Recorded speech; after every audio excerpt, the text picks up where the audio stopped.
Commander Zixstar of the exploratory vessel Nebula Seeker adjusted his ocular implants, focusing on the small blue-green orb hanging in the vastness of space.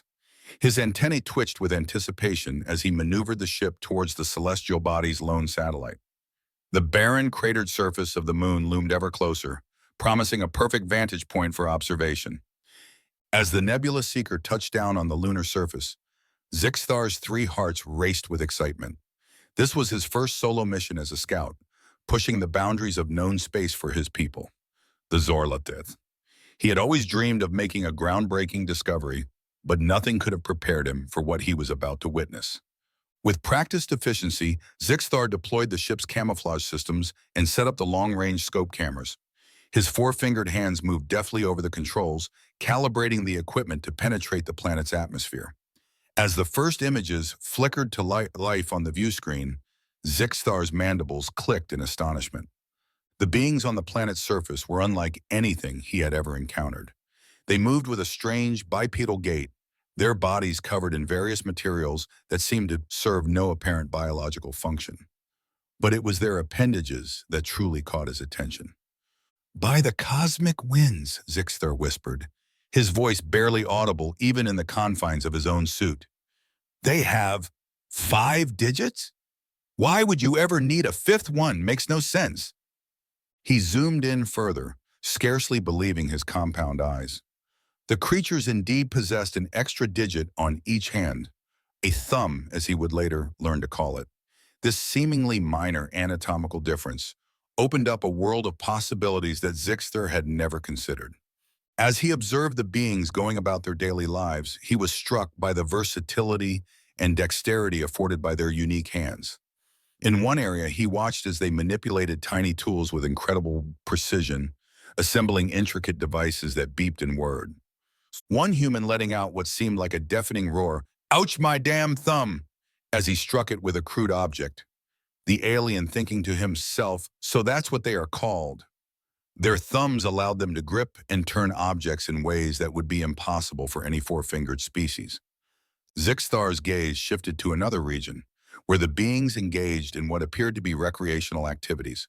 They threw and caught spherical objects, their thumbs crucial in controlling the trajectory and spin. In yet another location, he marveled at the complex structures they had built, realizing that their ability to grasp and manipulate materials must have played a significant role in their architectural achievements. As the hours passed, Zixstar found himself completely engrossed in studying these fascinating creatures. He watched them navigate vehicles, create art, and even communicate through gestures that heavily relied on their unique hand structure. The more he observed, the more he realized the profound implications of this discovery. In all his years of training and all the historical records he had studied, Zixstar had never encountered a species with more than 4 fingers. This simple anatomical difference had allowed these beings to develop technologies and cultural practices that were entirely foreign to the rest of the known galaxy. Overwhelmed by the significance of his find, Zixstar knew he couldn't wait to complete his standard mission duration. He had to report this discovery immediately. With trembling hands, he began to pack up his equipment, his mind racing with the potential consequences of what he had witnessed. As the Nebula Seeker lifted off from the lunar surface, Zixstar cast one last look at the blue-green planet. He felt a mix of excitement and trepidation, knowing that his report would send shockwaves through the entire galactic community. The journey back to Zorlath Prime seemed to take an eternity, despite the advanced warp drive of his ship. Zixstar spent the time compiling his observations, analyzing the data, and preparing his report. He knew that his findings would be met with skepticism and disbelief, but the evidence was irrefutable. As soon as the Nebula Seeker entered Zorlath space, Zixstar transmitted an urgent message to the High Council. "Priority 1 communication from the Scout Commander Zixstar. Unprecedented discovery made. Request immediate audience with the Council upon arrival." The response was almost instantaneous, granting him clearance to land directly at the Council's headquarters. As Zixstar descended the ship's ramp, he was met by a delegation of high-ranking officials, their exoskeletons gleaming in the light of Zorlath Prime's twin suns. Among them stood Grand Arbiter Vexnor, the head of the Exploratory Corps and Zixstar's mentor. "Commander Zixstar, Vexnor's voice resonated with a mixture of concern and curiosity. Your message has caused quite a stir. The entire council awaits your report. Zixter nodded, his antennae quivering with nervous energy. Thank you, Grand Arbiter. What I have to share will change everything we thought we knew about life in the universe. As they walked through the towering crystal spires of the council chambers, Zixthar could feel the weight of countless eyes upon him. News of his urgent return had spread quickly, and the air buzzed with speculation. The council chamber itself was a marvel of Zorloth engineering, a vast amphitheater carved from a single, enormous gemstone. As Zixthar took his place at the center, he was acutely aware of the hundreds of influential beings surrounding him, their compound eyes fixed upon his every move. High Counselor Zaralith, her iridescent carapace shimmering with authority, spoke first. Commander Zixthar, we have assembled at your urgent request. Please share with us this discovery that you claim will reshape our understanding of the cosmos. Taking a deep breath, Zixthar activated the holographic projector he had brought with him. The chamber darkened, and suddenly the image of a human hand appeared, floating in the air for all to see. A collective gasp rippled through the assembly. Murmurs of disbelief and astonishment filled the air as the Zorloth struggled to comprehend what they were seeing. Esteemed members of the council, Zixthar began, his voice steady despite his inner turmoil. What you see before you is not a genetic anomaly or a mutation. This is the standard appendage of an entire species I have discovered on a planet in the uncharted regions of the Orion Arm. He manipulated the controls, showing various images of humans using their hands in different ways, writing, building, playing instruments, and more. With each new image, the council's agitation grew. As you can see, Zixthar continued, this fifth digit, which they call a thumb, grants them unprecedented dexterity and manipulative abilities. It has allowed them to develop technologies and cultural practices entirely foreign to our understanding. High Counselor Zaralith leaned forward, her eyes narrowing. Commander, are you absolutely certain of what you're claiming? In all our centuries of space exploration, we have never encountered a species with more than 4 digits. Zixthar nodded solemnly. I understand your skepticism, High Counselor, but I assure you my observations are thorough and my data is irrefutable. This species, which calls itself human, possesses not just 5-fingered hands, but a level of technological advancement that rivals our own in many areas, despite their relative isolation in the galaxy. The chamber erupted into chaos as council members debated amongst themselves. Some were excited by the possibilities this discovery presented, while others were clearly threatened by the implications. Grand Arbiter Vexnor raised his voice above the din. Silence! Let us hear the rest of Commander Zixthar's report before we jump to conclusions. As the chamber quieted, Zixthar continued his presentation. He showed images of human cities, their complex architecture made possible by their unique hands. He displayed videos of humans performing intricate surgeries, their thumbs allowing for precision that the Zorloth could only dream of. He even included footage of human sports and arts, demonstrating the cultural impact of their distinctive anatomy. As his report concluded, Zixthar looked out at the assembled council. The atmosphere had shifted from skepticism to a mix of awe and apprehension. High Counselor Zaralith was the first to speak. Commander Zixthar, your discovery is indeed unprecedented. The implications of this thumbed species are far-reaching. We must carefully consider our next steps. Vexner stepped forward. If I may, High Counselor, I believe this presents us with an unprecedented opportunity for scientific and cultural exchange. The potential for mutual growth and understanding is immense. A low murmur of agreement rippled through the chamber, but it was quickly silenced by Counselor Drazkor, known for his conservative views.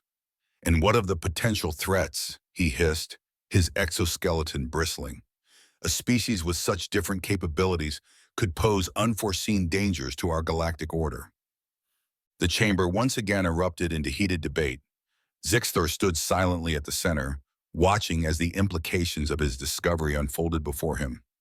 He had expected skepticism, even fear, but the intensity of the reactions surprised him.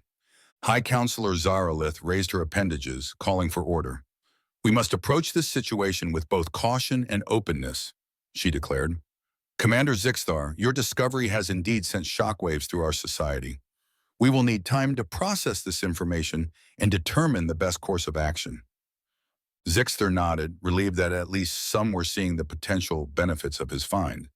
High Counselor, if I may suggest, I believe we should establish a dedicated research team to study the humans further. We have much to learn from them, and perhaps they from us as well. Zarelith considered this for a moment before responding. A wise suggestion, Commander. We will assemble a team of our finest scientists and cultural experts. You will lead this team, given your first-hand experience with the humans. As the council session concluded, Zixthar found himself surrounded by curious colleagues, all eager to hear more about the thumbed species. He answered their questions patiently, but his mind was already racing ahead to the possibilities that lay before them. In the days that followed, news of the human discovery spread rapidly throughout Zorloth society. The public reaction mirrored that of the council, a mixture of fascination, excitement, and trepidation. Debates raged in academic institutions, media outlets, and even in the streets of every Zorloth city. Zixthar threw himself into his new role as lead researcher on the Human Study Project. He spent countless hours analyzing the data he had collected, coordinating with experts from various fields, and planning for future, more extensive observations of Earth.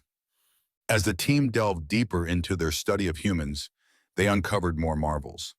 The thumb, they realized, had played a crucial role in human evolution, allowing for the development of complex tools and ultimately leading to the rise of human civilization. This revelation sent ripples through Zorloth evolutionary biology circles, prompting a reevaluation of their own species development. Months passed, and the initial shock of the discovery began to give way to a sense of anticipation. The question on everyone's mind was no longer whether the humans existed, but when and how the Zorloth would make contact. It was during a routine meeting with his research team that Zixthar received the news that would change everything. A junior researcher burst into the room, his antennae twitching with excitement. "Commander Zixthar," he exclaimed, "we've detected a signal from Earth." The room fell silent as the implications sank in. Zixthar's heart raced as he asked, "What kind of signal?" The researcher activated a holographic display, showing a series of repeating patterns. "It's artificial, sir, definitely not natural, and it's aimed at the stars." As the news spread, the Zorloth civilization found itself at a crossroads. The discovery of the thumbed humans had already reshaped their understanding of life in the universe. Now they faced an even greater challenge: how to respond to this cosmic hello. In the following weeks, debates raged across Zorloth Prime and its colonies. Should they answer the human signal? If so, what should they say? How could they prepare for the monumental task of interspecies communication and potential cultural exchange? Through it all, Zixthar found himself at the center of the storm. His discovery had set in motion events that would reshape the galaxy. As he looked out at the stars from his observatory, he couldn't help but feel a sense of wonder and awe. The thumbed humans had changed their outlook on what else might be out there, maybe even a species with two thumbs on one appendage. The thought lingered for a moment, then a spark of genius. He would begin immediately, racing towards his scout ship, ready to be the first to discover a two-thumbed species, his excitement rushing through his body, leaving his colleagues stunned. "I wonder where he is going in such a rush," one said, scratching his head. "Probably heard about the 2-for-1 sale at the Snacko Shack," shrugging his shoulders as they watched him firing up the scout ship engines once more.